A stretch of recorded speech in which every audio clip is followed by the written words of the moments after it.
So as usual, this is not an easy video, and yeah, I didn't bite with. There was various memes, and is that Kate? All the rest of it, and one of the latest ones I'd seen was apparently because in this particular picture, if you look at her top, and it there is a sort of reflection aspect on the wood, but I mean, couldn't that absolutely just be possible?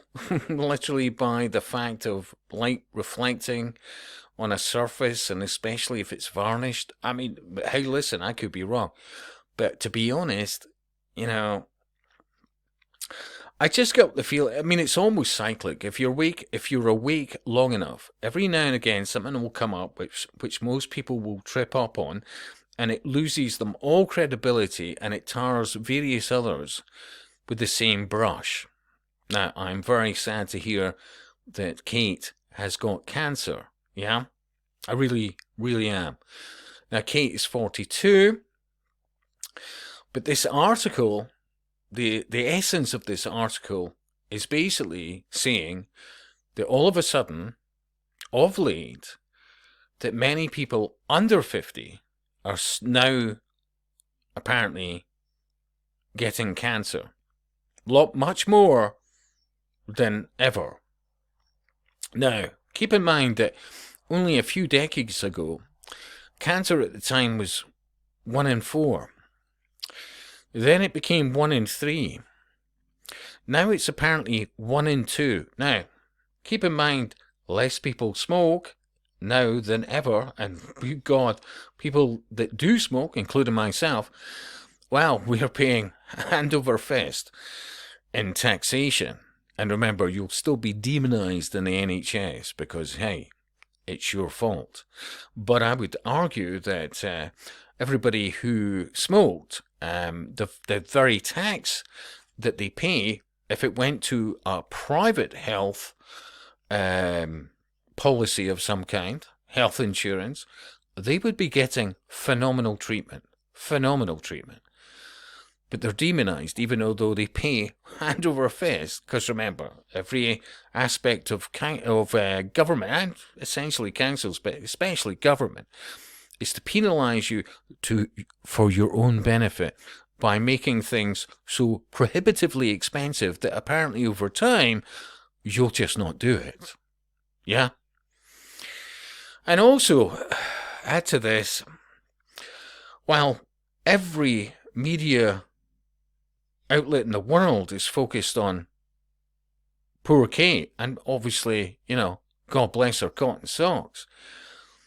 But what you generally don't find is the telling of how many people who are living, by and large, on the borderline. But, for example, in regards, the DHS, whatever, the very fact that they have cancer, for example, does not stop them demanding that they apply for jobs and go for interviews, and they better get jobs, and their very benefits will still be affected.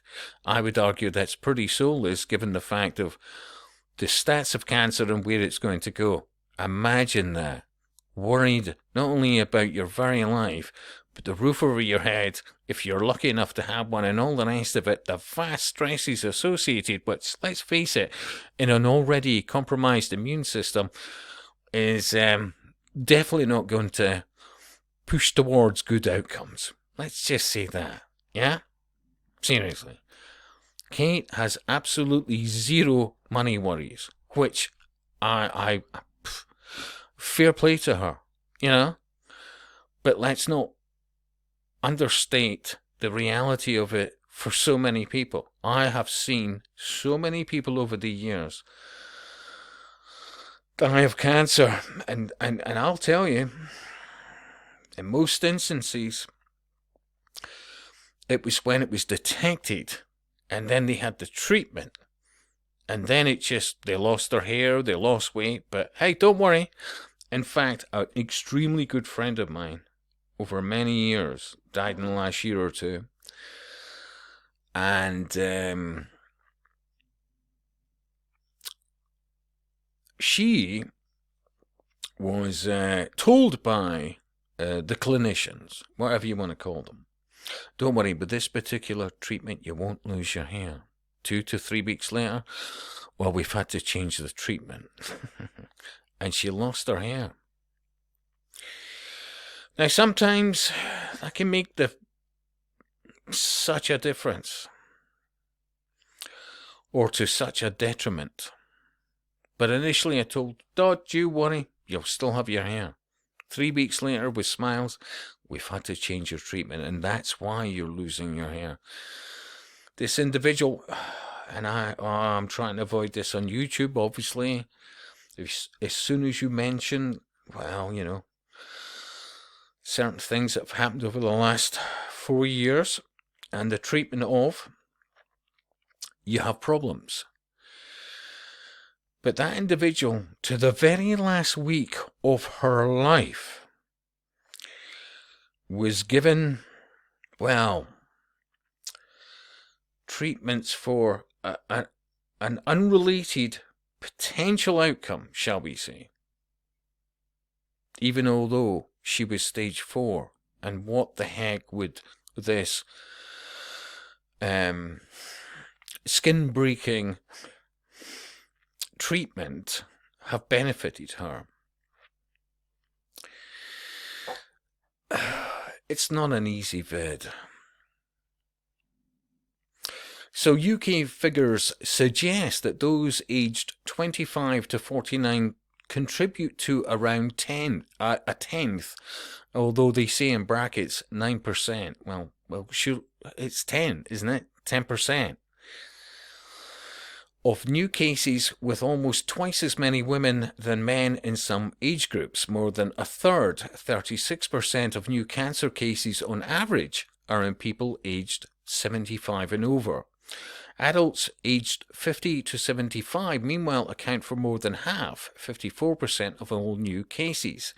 Cancers of breast, prostate, lung, and bowel make up the overwhelming majority of new diagnoses, accounting for around half in total.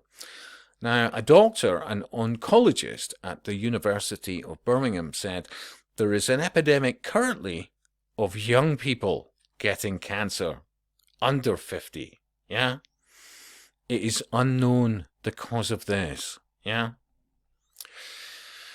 So another professor, for example, said, I run a clinic for early onset cancer in adults, and we are seeing more and more people in their 40s with cancer.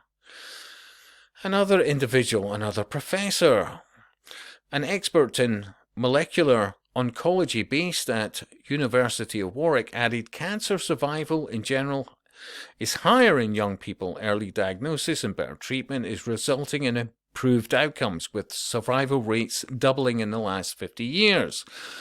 Figures suggest, think about this, around 1 in 2 people will develop some form of cancer during their lifetime. It used to be 1 in 4. Then it became 1 in 3. Now it's 1 in 2. Yeah? Meanwhile, focus on Kensington Palace, etc., etc. The pictures that everybody's apparently just been sharing galore. Look, that doesn't match up. People are being played with.